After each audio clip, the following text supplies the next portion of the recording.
to the Red Kettle campaign. They found the seat. Touchdown. The NFL decided not to fine Ezekiel Elliott for his TD celebration jumping into the Salvation Army's Red Kettle on Sunday night, something Odell Beckham Jr. was not pleased about, saying on Twitter, "That's funny. There's no fine for that. I could only imagine if I was the one to do it. Just being honest." Max? Yep. Is your guy, Odell Beckham. Best receiver in football? Yes, Yep. that he is. Is he playing the victim card here? Yes, and he's being a little tone deaf here. And Odell, I'm going to address Odell directly. I understand your point about the uneven application of the rules in the NFL, and you feel like you're being victimized, and I've noticed it by the refs and the league at times, or the refs at least at times with you. It's good that Antonio Brown and Le'Veon Bell supported your point. However, in this case, a brand-conscious NFL is being pro-charity. And to come out now and make this comment makes it about you, which may be good for your brand in the sense that you stay in the news, but I think is a bad look because it comes off as tone deaf. Well, I think you're right about it being tone deaf, but I can understand where he's coming from because he's trying to bring attention to the unfair treatment. I don't think this was the time to do it. There's no question about it. You're absolutely right. The flip side to it, however, is that, it's funny. Because you believe you're on a collision course with the Cowboys. And what you want to do is address the favoritism because you're thinking that it's something that could potentially affect you down the road. And it's something that you want to put to a halt as expeditiously as possible because it might work to your advantage in the immediate future.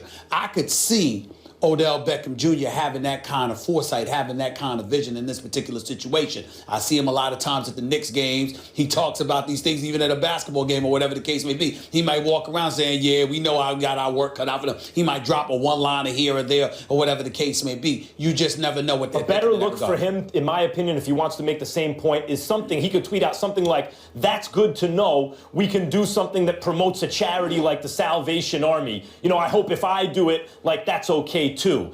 Because that seems like he's supporting the idea of helping people instead of making an issue where someone else is bringing attention to helping people about him and the fact that the deck is stacked against him. I think that would have been a better look. We're telling a young man what specifically he should say. Yeah. And that's a difficult thing to do because a lot on his plate at that age. Listen, as Lawrence Fishburne said, and I think it was bad, and it was Harlem. It was Harlem. It wasn't Harlem Nights, Harlem, right? He said, or Hoodlum rather. He said, when you don't know, you don't know. Mm-hmm. It's a lot for anyone to deal with, especially a 24-year-old kid or young man who's everywhere he goes, there's a camera and a microphone in his face. So it's very difficult to come up with the optimal response all the time, but that was a suboptimal response. More importantly, just focus on the touchdowns, right?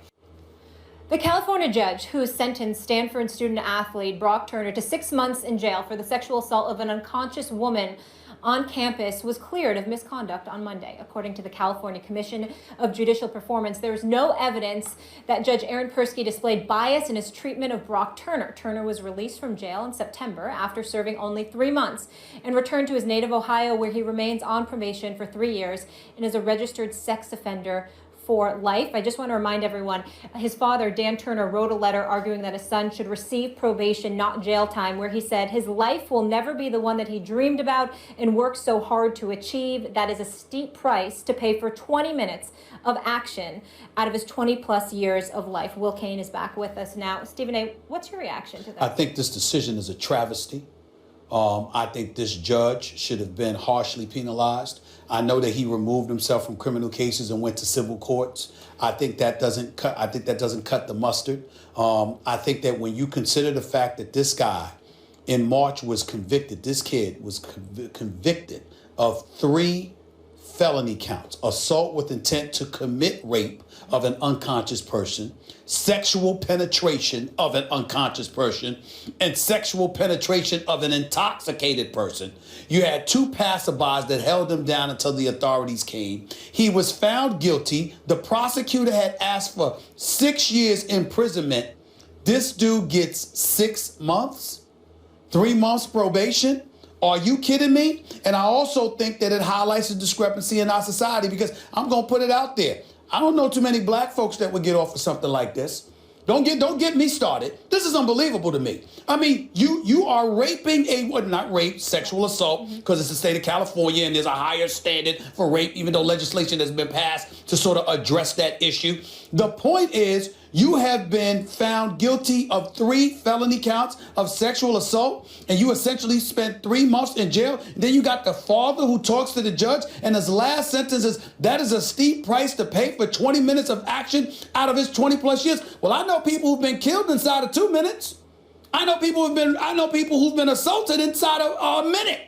I know people who have struggled in less than 20 minutes, and as a result, somebody's life was taken away from them because they were incarcerated for years and years and years. This kid gets months, and the judge somehow, they find nothing wrong with this? I think this is egregious. I think everybody should stand up and speak out about it. I think Capitol Hill needs to revisit it. Something needs to happen, civil case, something. This judge needs to be dealt with, and I don't give a damn what anybody says. I'm going to say it again.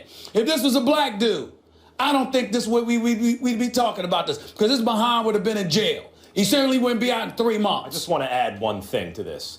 And frequently when men discuss this issue of sexual assault on television, you'll hear them say, hey, I have a mother, I have a sister, I have a daughter, and it's like, why should you need that to know what's right and wrong? So I want to preface what I'm going to say by saying that. But I have 3 daughters. And if this happened to one of my daughters, and the father of the guy who did it said what he said, he wouldn't have made it out the courtroom.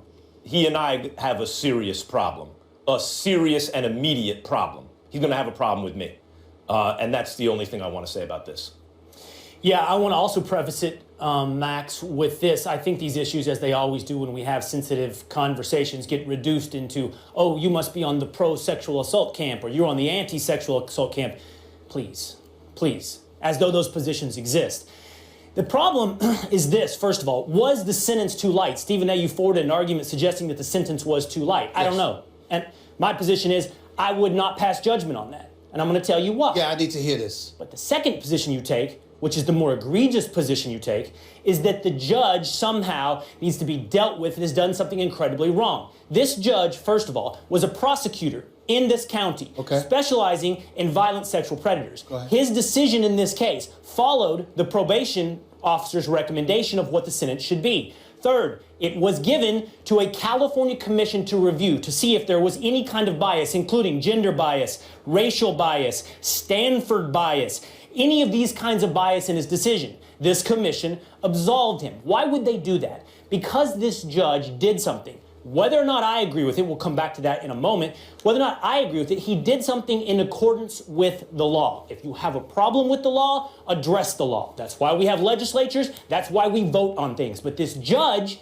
did not do something egregious here. His history and his path to this decision suggest that. He gave you the reasons, by the way, in his decision about why he arrived at this sentence. You can disagree with them, but he gave them.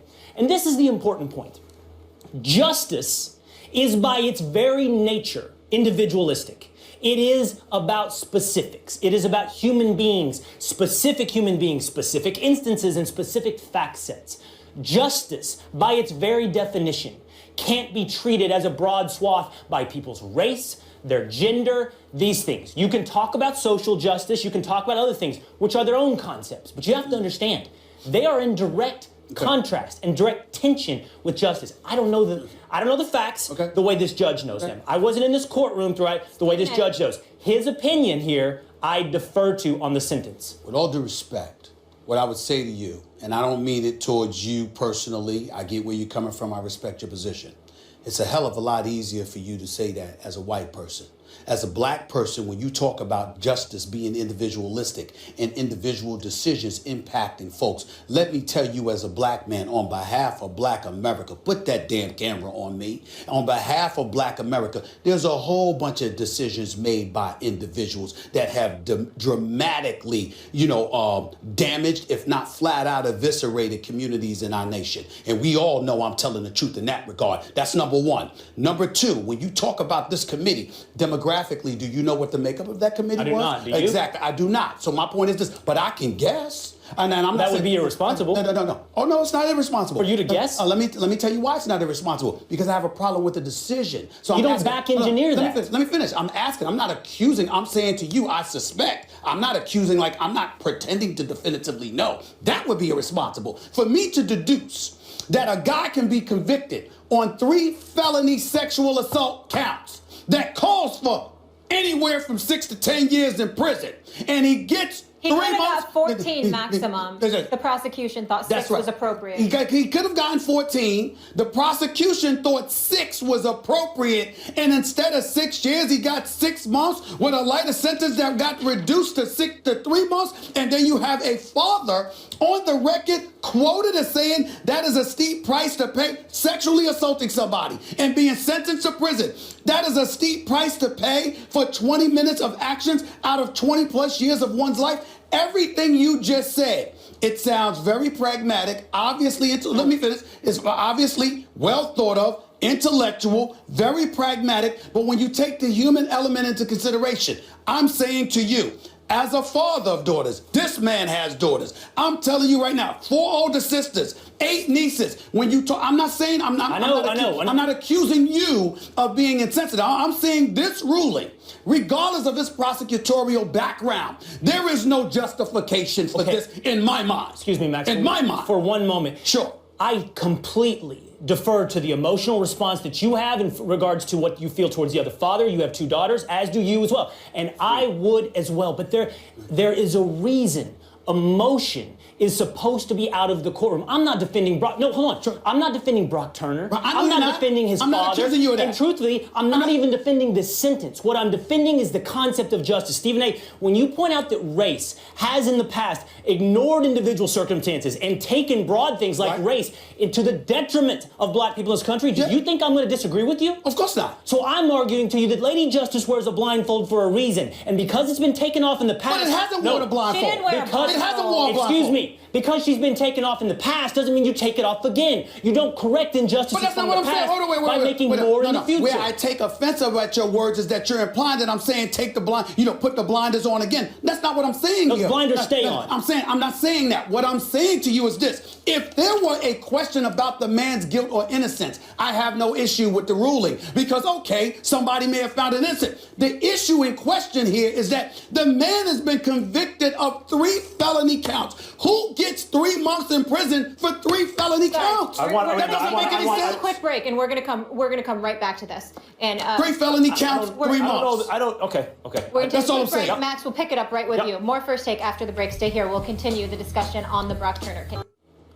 Welcome back into First Take. We are going to pick up where we left off here. Max, I wanted you to jump in on the Brock Turner case. First, I want to say that the points that you're making will need to be made, particularly when a topic like this, a very emotional topic comes up, where it becomes, as you've mentioned in the past, an outrage competition.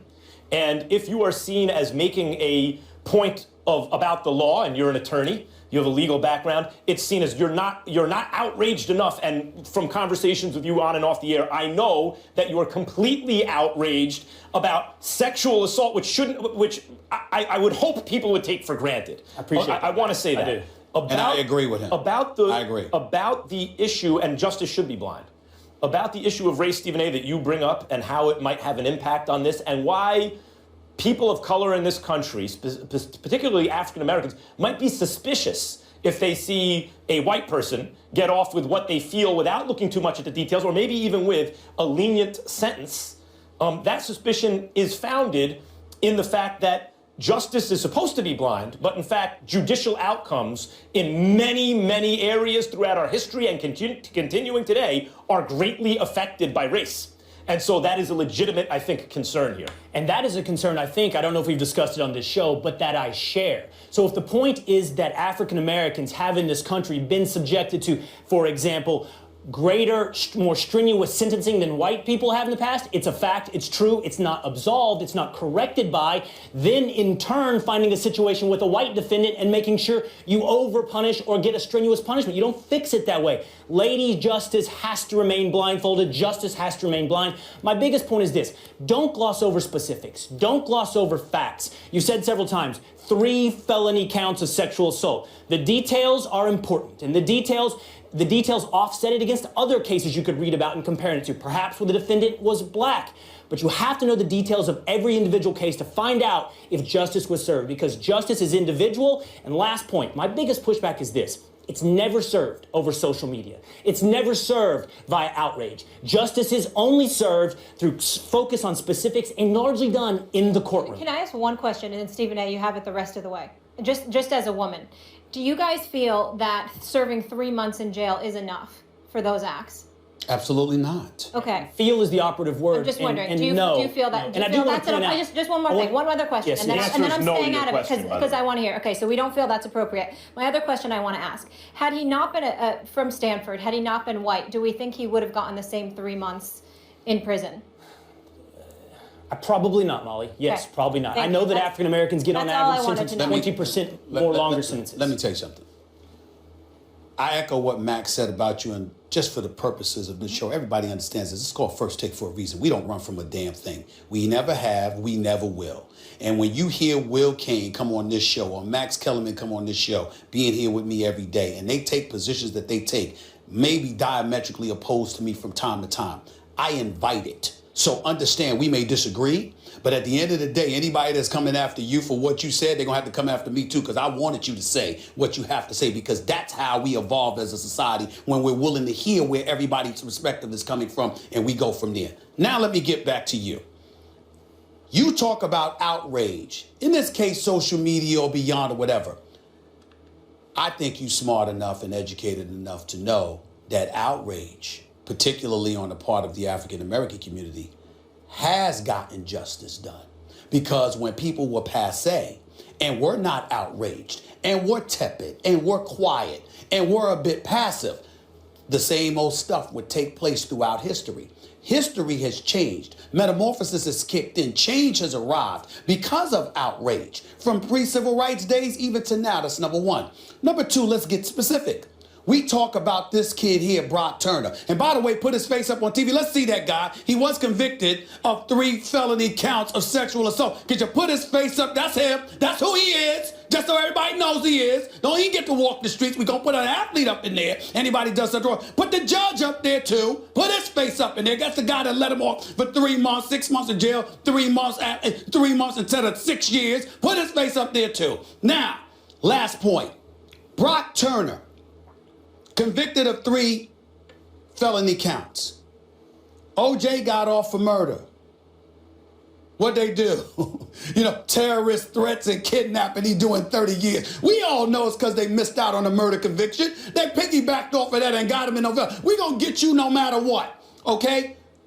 Michael Vick, well, dogfighting scandal, Peter and everybody else, Humane Society, everybody up in arms. Where are they now? You have a white 20-year-old kid from Stanford who was convicted of 3 felony counts of sexual assault, stopped by 2 patrons, held for the police, found guilty.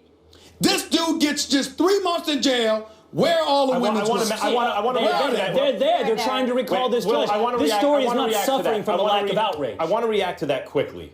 These public cases become symbolic, I think, especially to people of color in this country. And the argument that says, wait, we need to weigh the evidence in this case individually, misses the emotion of the use of the case as symbolism, even when there is an injustice carried out by using a specific case as symbolic. And the social media outrage, the democratization of media, is good in certain ways, and when it becomes a force for a bad kind of populism, it becomes dangerous and should be commented upon by the Fourth Estate, which is what we are here doing. I'll give you the last word. All I'm going to say is that I didn't mean to imply that the women's groups weren't out there. I'm saying that the noise for others doesn't appear to be as loud for this as it was for others in the past. That's all I meant. My last word is symbols are simple. Emotions run roughshod over individual facts, and it's my job, I feel like, when I come here to address these things directly and specifically. That's what I try to do. Not defend this guy, and to not even this judge. Of course. Understood. Appreciate the conversation. Understood. Glad we all agree that 3 months was not enough, and it wouldn't have been the same for other races. Well, thank you so much for being with us. More First Take after the break. Stay here.